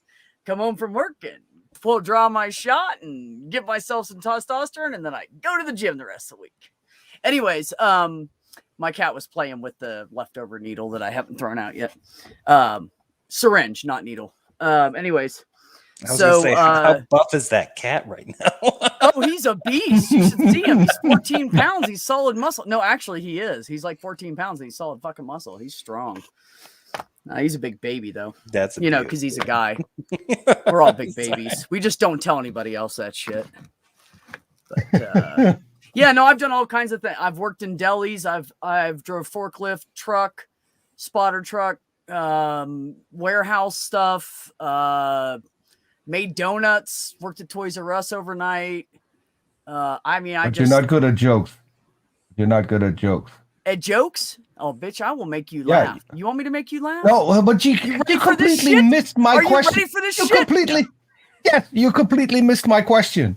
You're on job number 67 now, and I said I'm curious what you're going to do 2 jobs from now. Well, I was trying to tell you guys, but somebody interrupted me. So, I mean, yeah, but the only reason, and then you said, see, and then you said it's going to be something medical. Yeah. Yeah. The I'm only looking reason in- I'm looking. the into only going reason to- he was looking at 2 numbers away is because he's a Dutch pervert. Yes. 69. And you know what I'm gonna B- do for and- 69? I'm gonna get a hold and of this B woman knows that. I am crazy about, and I'm gonna convince her to date me, even though she identifies as straight, and I'm not fully male yet. I haven't had surgeries yet, but you watch. You guys work all that out later. You watch. I'm telling you. I said something about having some balls. Like, I didn't have the balls to do that. And she goes, soon, Mr. B, soon. She called me Mr. B. She does it intentionally so everybody when the patients and stuff come into the office, so they will realize that I identify as male. She does it just to, like, get my back. She's real nice about it. She's an amazing person. And I'm fucking crazy about her. But I don't know if she wants my 50-year-old chubby trans ass. I don't know. We'll see. I think once all the facial hair starts coming in, it'll be better. I've got a little bit growing in right here right now. If you'd like my facial, hair, you can have it. Ugh, Jesus. Dude, I would if I could transplant a really nice beard from somebody onto my face, I'd fucking do it. Like, I've wanted a beard. I've wanted facial hair since I was 15. I've got enough. Literally. I've got enough leftover beard to donate. What's your address? Well, I mean, you guys could trim it off, but I mean, that ain't gonna work. I need the follicles. This is serious surgery we're talking about here. You motherfuckers gonna have a lot of dots all over your face when they're done. Yeah, I would donate the follicles in some of these areas. Yeah, Look, Mikey Famine said to me, "You wait, B. You want a beard now, but then you got to maintain it. You got to shave." And I said, "Motherfucker, I'm going from shaving 2 legs down to 1 face." And he goes, "Oh, yeah, you're right." Yep. Like, shave. I'm all legs, dude. I have no torso. I'm short as fuck when I sit down, but when I stand up, I'm 5'6.5", which I know isn't very tall. But shut the fuck up, you bastards. Anyways, the point is I'm all legs, so it's a lot of fucking shaving. You know? God damn. I'm shaving for fucking. Actually, I'm pretty fast at it, but not the point. I gotta say one thing I need to point out: if you're going to go through with that surgery, you know that you're no longer allowed to a Trump rally, right? Oh, it just broke my fucking heart, Peter. No, I always wanted to support people that fucking hate me and and think that there's 5G and a goddamn COVID vaccine. That's the guy I want to follow. It is on the list. Is Trump on the list? Jefferson make me big so B can read it. And big in me. It says aerosols, alcoholic beverages, backpacks, bags, roller bags, suitcases, bags exceeding such and such size, balloons, balls, banners, signs, placards, chairs, coolers, drones, and other unmanned.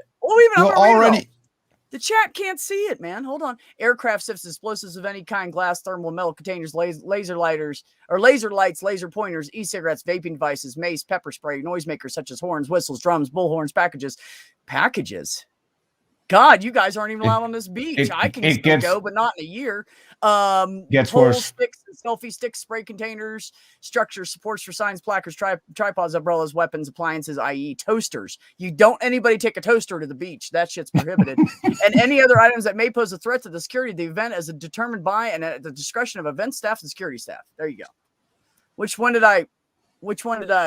Did you miss? Go to the 6th one. 1, 2, 3, 4, 5. Banners, signs, and placards. What the hell's that sign doing there, 6. Peter? 6. Chairs. Balls. Exactly. But that goes with packages. You guys aren't allowed. I'm just saying. If you got a package and you've got balls, you can't come. In about a year and a half, I'm not going to be able to go either. I'm fucked. Maya. Oh man, you want to talk a beautiful lady right there, man. I would just, if she wasn't so fucking happy in that relationship she's in, I'd steal her. God damn it. All the good ones are either taken or too young and don't want my old ass anymore. Yeah. He's on the prowl. Well, yeah, That's how I feel. That's how no, I feel, actually, dude. I just want this one woman and I'd be fucking in heaven, honestly. I mean, I flirt with Maya because she's beautiful and she's fun to flirt with and she takes it well and she knows I'm just playing around and I respect her. But you too, sunshine. No, like really, if I could get a hold of that woman, oh my God, she's fucking amazing. I have a low tolerance level for crusaders that get all of their information from their Facebook feed full of Karens. Same, AJ. Same. I didn't entirely mean to highlight that, but I'm just highlighting. No, but that was good. It was good. It was good. It was good. It was good. Well, guys, I'm probably gonna. I think I probably need to wrap this up because I need to get to bed here. You can't go to bed. What? You can't. You can't. You need to start someone's drinking coming. and fall asleep on stream like the old-fashioned Jefferson does. Well, I could leave this going and I can find myself more booze and then fall asleep on this. Just let it go to sleep, and when you get up to take a piss, shut it off. We'll all be gone by then. I could do that. I mean, it's plugged in. The laptop's plugged in. No, It's not going anywhere. I'm just kidding. I just came over here for a little bit. What time is it? 20 To be till, fair, 20 till Neil. Yeah. Darth does have some kind of impression on Jefferson because since he started doing streams about Darth Dawkins, he hasn't fallen asleep yet. Yeah, hasn't happened. Yeah, even tonight. And I've actually I've actually had a couple of drinks tonight. I'm and I've actually not been impressed inclined to right fall now. asleep. So Good for yeah, good no, for you. I don't. I think kind of the thing for me was like most of my streams, I would be inclined to just sort of like open one up and see what would happen, and so they would just sort of extend out, ad infinitum, and then I would let them go, and then I would usually get too drunk to like, I couldn't even hang. But for most of the stuff that I do now, I usually have enough stuff to cover, thanks to guys like Tom Rabbit and stuff covering sort of the crazy from guys like Darth Dawkins. But as far as it goes for people like in the skeptic community, I don't know. I don't spend too much time with them. Yeah, buddy. How's your brother doing? He's doing really good. He is presently he's rewriting the Bible. I heard he was doing that. Yeah, so what he's doing is he's taking the words, going back to ancient Hebrew, and then making them into English. So, and when you read it, dude, I'm telling you, he's got like this sheet of paper, these sheets of paper, and they're really thin, like they're book paper. And he's writing it out like, so when you, like they used to make old fashioned books, and he's writing it out by hand. And he's also typing it in. So when you read it, it's totally fucking different. Yeah. Like, nothing like what the Christians say at all. At all. It's totally fucking different. And it blows my mind because all these names like Adam and Eve, they translate back to I think Eve is something like female that can make children or something, daughter that can make children or something. And then Adam is like a son that can structure a family or something like that. And so, and then there's all the begats, and all the begats mean son, daughter, son, daughter, son, daughter, son, daughter. So it's funny because it just doesn't mean the same shit in it. And, you know, I think the problem with Christians is they have spent hundreds of years handing on this information. You ever played the game Gossip? Yeah. I think it's like the game Gossip. They hand it on, and it gets, you know, it gets distorted. And then they get to the point of today, and they're just repeating shit that the pastor before them said. You know, they don't read it any other way. They cannot read between the lines. They can't read it any other. They're so stuck in that mindset that they can't see it any different way. Yeah. So, but no, it's interesting. And he's actually doing streams where he goes over what he's written out and like transformed it back to the original writing. and discussing it. So it's actually pretty interesting. And I'm not even into the Bible and shit. Anybody that knows me knows I don't give a fuck about religion, but it's interesting to me because it's different and it's not the same shit I've heard all my fucking life. The same rhetoric and the same BS and the same lies and the same, let's make this up and it's a fucking miracle. Huh? B, is he going to publish it? I think eventually he wants to. I'm not really sure what he's going to do. Oh, that's going to piss off the Christians. Oh yeah. Oh no. You know, when he first came on YouTube and started talking about everything in first he went around and like wandered around the United States for like 3 or 4 years or something. And talked to people and was like going over the Bible and all the italics in the Bible where they threw words in to make it make sense to English. He took them all out. And so it is just the raw words in Hebrew, including the numbers that are translated into words, because back then they used numbers for words. Like, he's done all that. So it's actually really interesting to me how it reads out now. But yeah, he's putting it like in, it's going to be like a book like this fucking big when he's done. It's going to be like, wait a minute, what size is the paper? I think it's going to be like 14-ish inches wide and like 22 inches tall or something like that. That makes sense. Well, it's smart too, because he's handwriting it. You know how many pages he's going to have to make? Yeah. He's gonna like, that's a lot. Yeah, it's a lot. But but it's pretty cool. It's pretty cool. Yeah, I get a kick out of his contributions and anything that he brings to any of these conversations, because I think he brings a really unique perspective into most of the stuff that exactly some people kind of like blow off, but like anytime he brings it up, I'm just always kind of like I'm inclined to blow it off, because I'm always kind of like I'm a cynical bastard, so he'll come up with something, I'll just be like, yeah, nah, Richard, you're full of shit, and then I'll read it again, and I'll be like, nah, Richard might be onto something. Fuck. Yeah, no, right. I don't want to have to dive down that hole. Well, the big thing that he says about the Bible that I find most interesting is that he says that the Bible was written for our Jesus, who doesn't know he's Jesus yet. And he's just a regular guy walking around living his fucking life. He has no idea. Yeah. So the Bible, he said the Bible was written for Jesus, like a handbook, like a guidebook. Like, this is what you need to do. This is what is going to happen. This is what you need to do. And he says it's all about end times, which personally makes way more sense than anything else I've ever heard, because you have all these Mormons and Jews and Muslim and everything running around going, I'm going to live forever and I'm magical. And then he's like, no, bitch, it ain't written for you.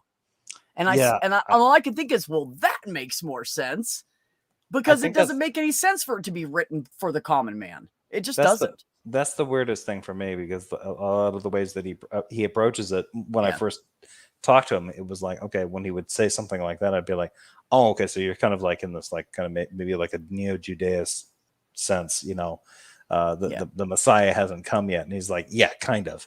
But then I'd ask him about, like, he's like, no, but if you think about this, it's not written in the right tense, and I'm like, what?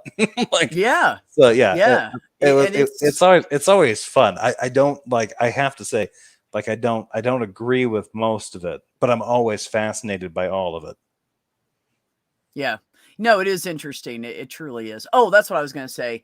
He was so afraid that people would come after him that he used a fake name for a long time. And so, like, here where we live, the people he knows, they all call him Josh.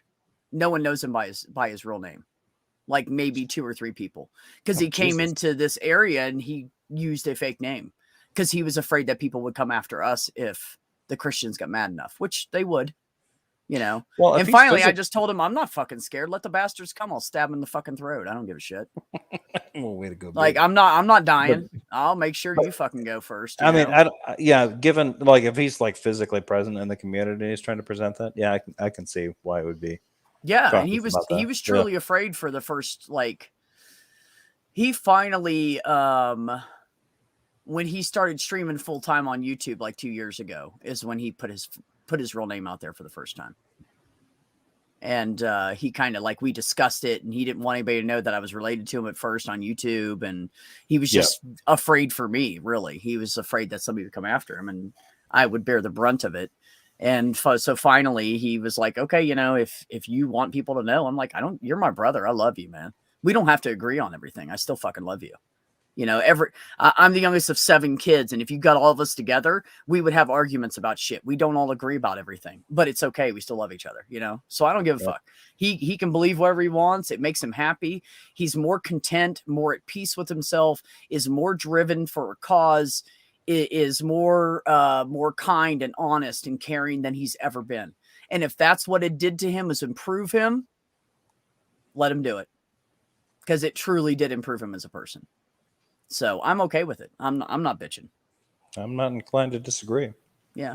He was, you know, I mean, not like he was he thought he was a bad guy before because he'd like lie about stuff. And, you know, when he got out of his marriage, that was horrible. And this woman had cheated. She had fucked more people while they were married than he had ever fucked a woman. Like literally. She cheated on like 6-7 times. And they were together for like, I don't know, 15 years or something fucking crazy. So when he came out of that relationship, he was man whoring. He's like, oh, I was horrible. I was being a man whore. I'm like, no, dude, you had like sex with nobody before her. And you only had her. And she acted frigid all the time. And you guys barely ever had sex, but she would go fuck other guys while he was gone. Because he was in the army. He'd be gone for like a year. He went to Afghanistan and everything. And he came back and his life was in fucking shambles because like he got divorced and then his stepdaughter who he adopted and raised as his own daughter stole all his money while he was gone. She stole like 40 grand, 40 grand from him. So he came home and his house was in shambles and she was gone and he was broke. And so like he had to start all over again, you know. And the fact that he didn't like flip his shit and go beat the crap out of somebody, I think makes him a really good person, but he doesn't see it like that. Cause I would have fucking done that. I would have went after her. Yeah. I think like, most fuck people that would, shit. Yeah. And he's even reached out to her since and tried to build a relationship with him. And she just, once she found out what he's doing with the Bible and stuff, she didn't want anything to do with him. No. Just wrote him off as crazy after he like, you know, got married at 18 and took the responsibility of 2 kids and paying all the bills and everything that he did for her, you know. So he was always a pretty good guy. He's just a better guy now, you know. So yeah, he's a good dude. I love him to death. Yeah, that's good to hear. Yeah, I just like, straight out tell him like, okay, this 10%, yeah, that sounds legit and reasonable. The other 90, nope, I ain't buying it. He knows that.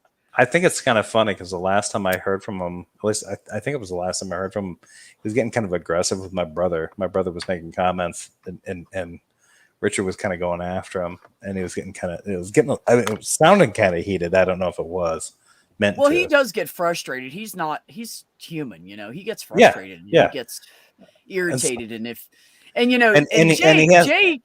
a smart ass. Jay's a smart ass. Yeah. And some people don't. See, the thing is if you're being a smart ass with him and he's talking about that stuff, he believes it so fully.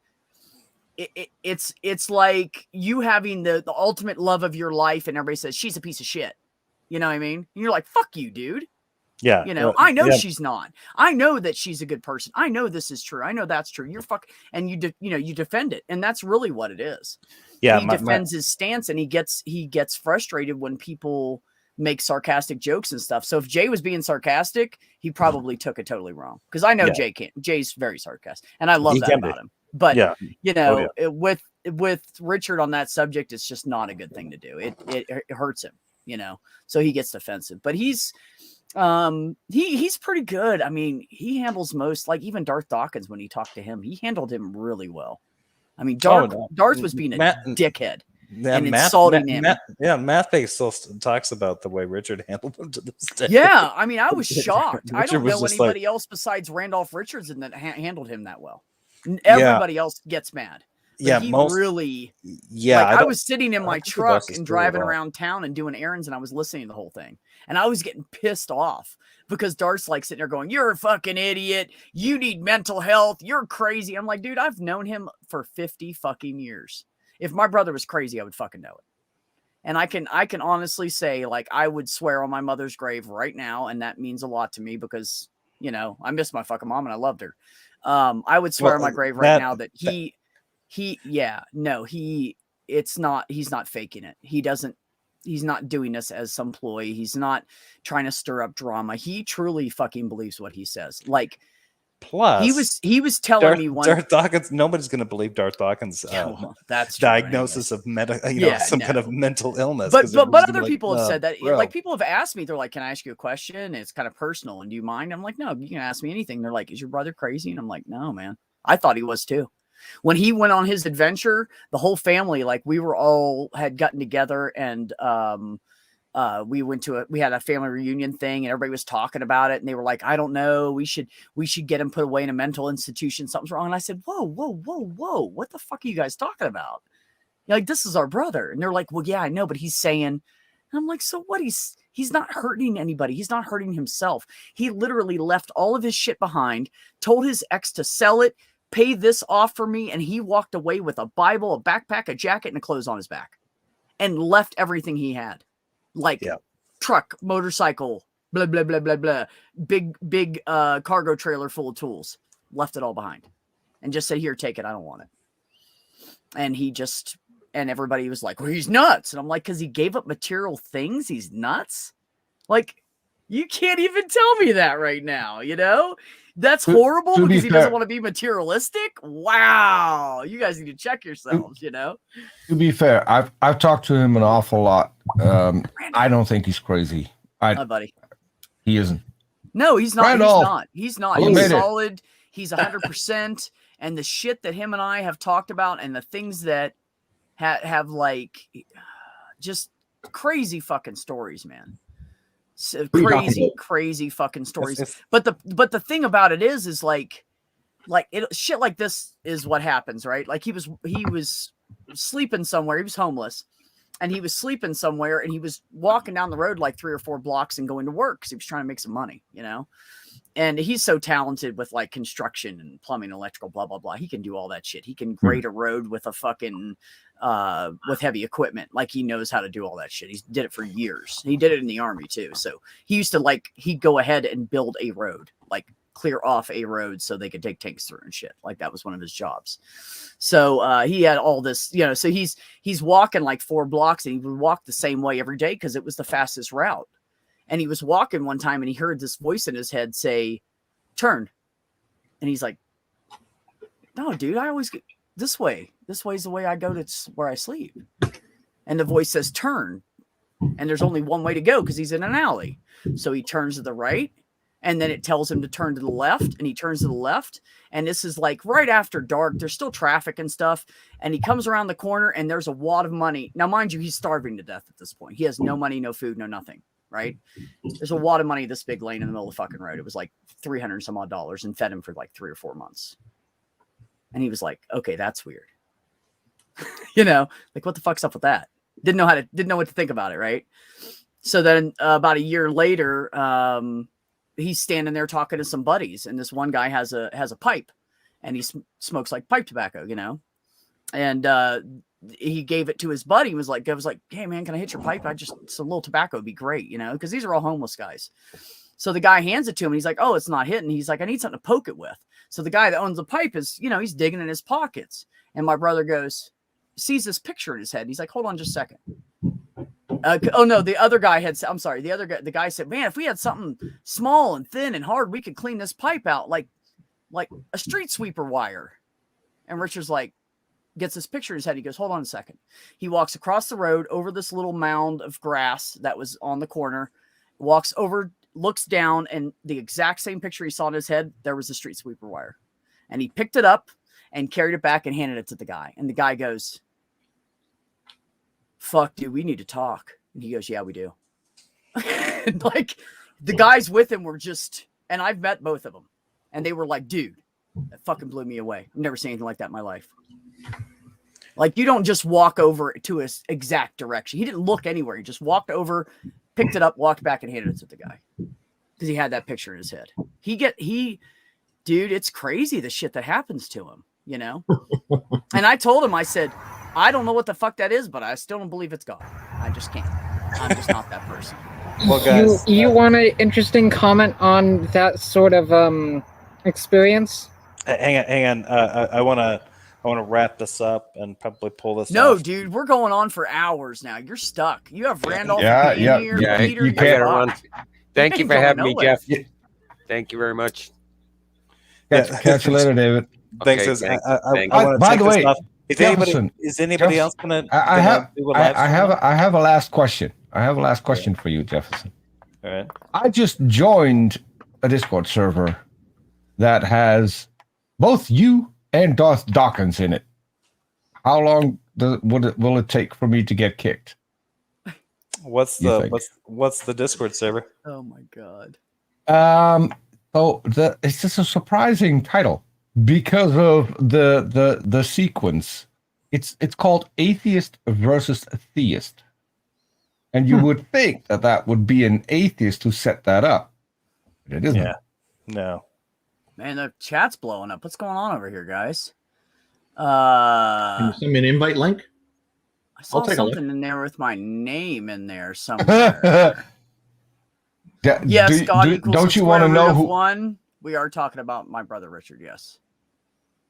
Don't you want to know whose server that is, Randolph? Yes, Radar. Is it Otangelo? Go look up Yep. Demolished Doctrine. If you guys Oh, want is that to one check guy out you his have stuff and too? you've never seen it, look up Demolished Doctrine. I think you might be able to look up Richard Madsen. But I Actually, would look up Demolished Doctrine on YouTube and you'll find all this shit. there was actually a comment in the live chat. Somebody posted your brother's link. Oh, It was- good. it was- Oh, yeah, I was trying to look, but there was so much I couldn't see. Yep. Somebody linked. I was going to. Somebody linked it in the live chat. Oh, just okay. earlier. Well, thanks, guys. Appreciate it. Yep. Yeah, I mean, you don't have to believe it, but it is interesting to listen to, and it's interesting to read. Richard's always interesting. Yeah. But He Randolph, thinks he's stupid. Isn't that funny? yeah, I know. He's like, I'm not smart, and I'm like, you're fucking brilliant, dude. You don't know that. He's like, no, I'm not smart. Yeah, he's got some very different takes, and I like the fact that his takes. I don't always agree with his takes on things, but no, there've been stuff that the way that he's presented them have forced me to think about things in a different way that have helped me. I like the way he thinks. How it seems that he thinks. He's quite clear about the things in the Bible, and his takes definitely are not common. No. Yeah, they're very different. No. Yeah, but fascinating to listen to. Yeah, it makes you look at it from a different perspective, and I kind of like that because I'm used to looking at it from the perspective of a believer, a former believer, and then looking at it from the perspective of scholars who are trying to present it as like historical fiction or historical documents or whatever, with all these flaws and stuff. And with him, he's sort of presenting it the same way, and then presenting it with this kind of agenda that's attached to it. And in a way, I think that's actually kind of informative because the way that a lot of scholars present that information, they're presenting it the same way. Like the people that wrote this with a genre intention and all this kind of stuff. And it kind of forces a discipline that helps. I think it makes sense to have agenda mixed in with it because the whole idea behind it, I think, is to control large numbers of people. So it really makes sense. Yeah. Well, I'm going to tell you guys the trick. I'm going to tell you guys the trick. There's this one trick you can do to understand what the fuck he's saying. And you literally have to do this or you're not going to get it. And the day that you figure out how to do this and it dawns on you what he's saying, you're going to go, oh, wow, dude. Because that's what I did. Like literally. I got to bring him in here now. Speak of the fucking devil. Yeah. So one day he was telling me some stuff. I love you, brother. He was telling me some stuff and it clicked in my head. But what you have to do is you have to forget everything you knew about what Christianity taught you. That you have to. If you mix it at all, you're going to be absolutely fucking confused and not have a clue what he's saying. You have to separate it and start. Wipe your mind. Don't think about anything you knew before. Don't let the old habits come back and listen. And that's the only way you're ever going to. I actually always try to do this when I'm talking with a new person who's new to me. I found it works very well when learning a new martial art. You start as a blank slate. So why not the same with people who have ideas about holy doctrine? Yeah. Hi, brother. Peace and respect, everybody. How did you show up? Did you hear me talking about you? Every time I talk about him, he shows up. I'm not kidding. You heard a voice. It's happened the last 3 times that I've been on a live stream talking about him. He's got a Google alert set up for UB. just because my sister's on it. What? Just because I just I get the misgendered feeling that I should find you doesn't mean that I always look. And he responds with a classic Richard answer. And there's no agenda in that.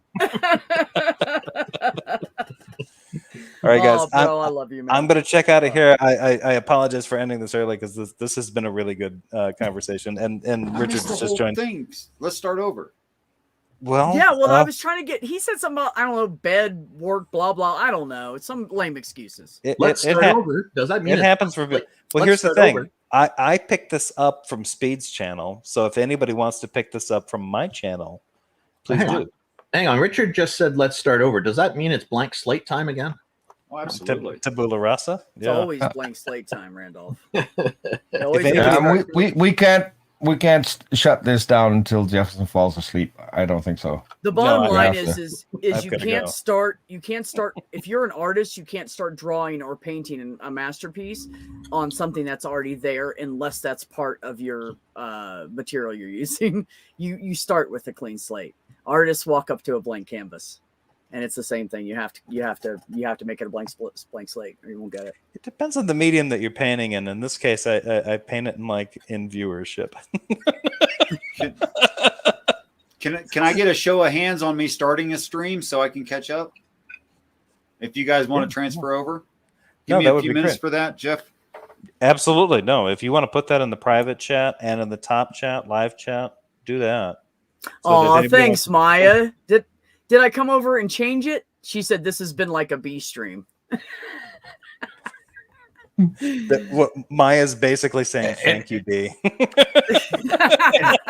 Well, she was gone when I came in and I saw you guys live. I just clicked on. I didn't even see her in the chat anywhere, and then I showed up, and then she was like, "I'm here." No, so she was tiring. If she was tiring of Maya to say, she's like, "Oh, thank you for changing this." She heard my name because she loves me. I've just got one thing to say to Maya. Cheers. By the way, B, you did change it, but and you did take over a bit, but we were talking about what's in ice cream and German words. Yeah, I'm sorry, I went on such a lame topic compared to that. No. What I'm saying is you may have improved the content a bit there because. My eyes were glazing over. I know, dude. I know. Someone's off to the refrigerator to read their ice cream. Who reads ice cream?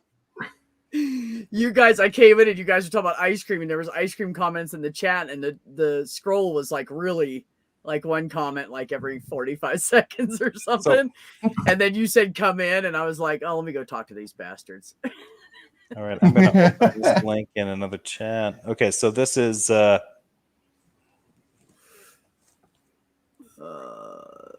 you got? I'm going to post Richard's StreamYard chat. I'm going to make that. If I click on this, if it'll open a new tab or I'll leave. Should we find out? It'll open a new tab for you. So the message that I just pinned was Richard's join link. That does not join this stream. It joins Richard's new stream.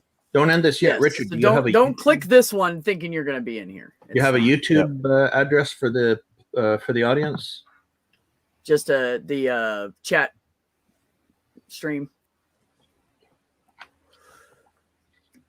I don't know, Iron. And by the way, AJ, just so you know, I know you guys are like going back and forth a little bit there, but Iron's actually a really good guy, and he's smart and funny, and he can be very sarcastic, but he's also very truthful when he feels like saying what he needs to say. So he's not a bad dude, though. He's not trolling anybody. He's not gonna blow up any chats or anything. I've known him for like 2 fucking years. He's a good dude.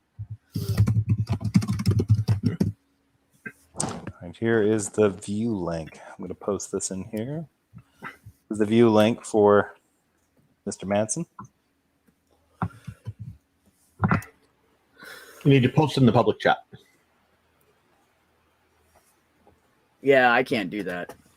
I don't think I'm modded on your stream anyways, Jeff. What? I don't think I'm a mod on your channel, anyways. You're hurting my feelings, man. Like you there's might, a tier. you might, Wait a you minute. might not. You might not be. We don't Wait a minute. intersect that often. Wait a minute. Hold on. I'm working on the tier. Hold on. Oh no, I'm on testosterone now. I forgot my emotions are gone. Never mind. I got nothing. I'm cold inside. You know what I have noticed though? My buddy, student Dr. Ben, I know some of you guys know him. I don't know who does or doesn't. He said, "You watch, man. You're gonna like." And my son told me this too. He's like, "Your emotions." Like my son's been on T for almost 2 years now. I think. Yeah, I think it's been 2 years now. Anyways, he's like, "Dude, I'm just like, all right, fuck off," and just like he's like done. He said it kind of sucks because sometimes you want to cry and you can't, but it's really nice not to have all those. Tell me about it. Estrogen raging because you can just go, I don't care, and just walk away. Hey Jefferson, were you saying earlier you wanted to ask me some question about something before you ended the stream? Actually, no, not during this one. I think I actually mentioned it the last time that you had jumped onto another stream that I was in. I was going to ask you about joining me for a stream, but I can't remember who it was about. It was about I think it was about one of Darth Dawkins' streams, and it was about he was debating another Canadian, and I was going to ask you if you'd be willing to join me, but it'd probably take us some time to set up, scheduling for that. Yeah. Let me know. It would be good to schedule it because then I can promote it as well. Okay. Yeah. Randolph's awesome like that. But I do like the fact, Randolph. I've seen you like twice, like 2 times in the last 48 hours. So this has been great. Wow. Recently, he doesn't even come on my streams that much. Wait a minute, I'm starting to cry It's always again. a pleasure to see you too. Everybody here. Wait a minute. And, all of the Swan, I recognize your name, but I don't believe we've talked. I've tried to get a word out here and there, but whatever. Sorry, I talk a lot. I just got off work. I'm all amped up. Likewise. No worries. Hopefully you'll get more of a chance to talk. I'll be taking off, so I won't be interrupting anybody. I'm going to head over to Richard's stream to continue this. I'm already you guys there. Come on over, and we'll all finish this. I have to dip out. And my dog is still recovering from a lot of shit that happened earlier, and so I'll send this link to you on tend Twitter so you to can my join dog in a little bit. I'll send this link to you on Twitter so you can join after this. There you go. Yeah. If you want, yeah.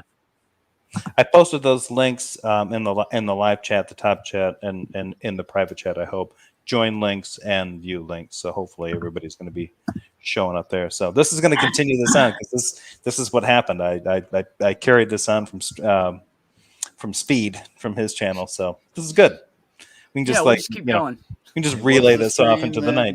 Oh, it was such a delight to see Steve sound on the channel the other night, Root and Branch. That was great. And as always, thank you, Randolph, for showing up. B, thank you for joining.